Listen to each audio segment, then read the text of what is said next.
I guess it's mega question time, huh? The first, Justin Angel, attorney, where'd your parents go wrong? Gotta fight back, man. Okay. And one quick one for the, well, I'm not sure, is it Congressman, Doctor, or Scott?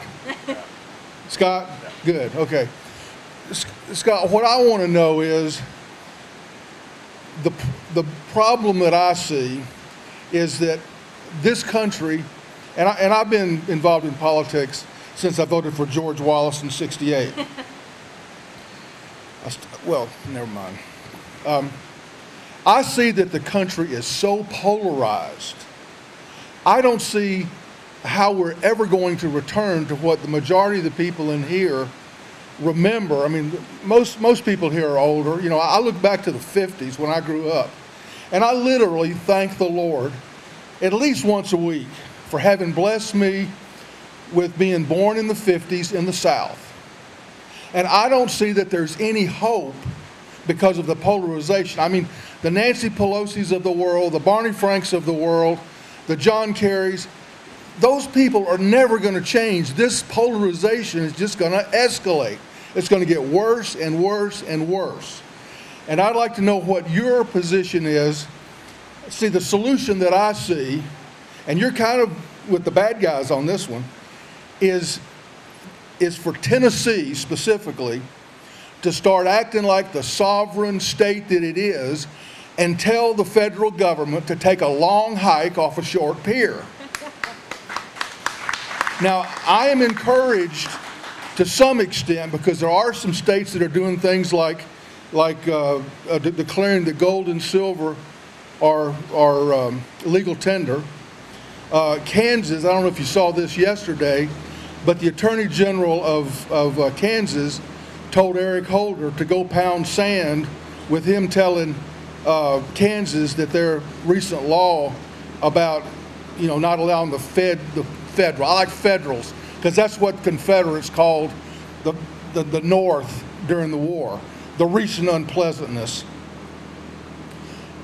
Kansas is not going to allow the federals to come into Kansas and do anything with firearms. And I think there's another state or two that have done the same thing. And to me, this is the only way to get our country back, is to enact the 10th Amendment finally. And for states to start acting like we're sovereign and we don't want to be ruled from Washington, D.C., and the good people of Tennessee know how to run their schools on a local basis, and all these other issues. We don't need some pinhead overpaid bureaucrat in Washington tell Tennesseans how to run our lives. Now how do we get away from that polarization, Scott?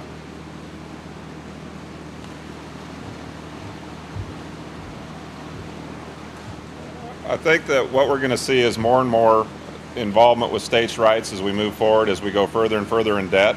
States like California that are bankrupt beyond repair, and other states that are soon to follow. So for the country to get back on track, in my opinion, it's going to take, one, that we do the responsible thing, pass a budget like we did this year through the House of Representatives that balances in 10 years. That'll never happen because the Senate won't allow it. They passed a budget that never balances. We're going to go to conference and try to come up with something. But if we were to do something responsible that would fiscally get us back on track, then I think that we could see the polarization end and things move forward in this country the way it should.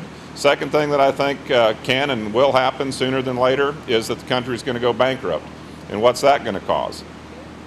We're going to see these programs that I was just talking about be unfunded, and people are going to have to go back to work if they can.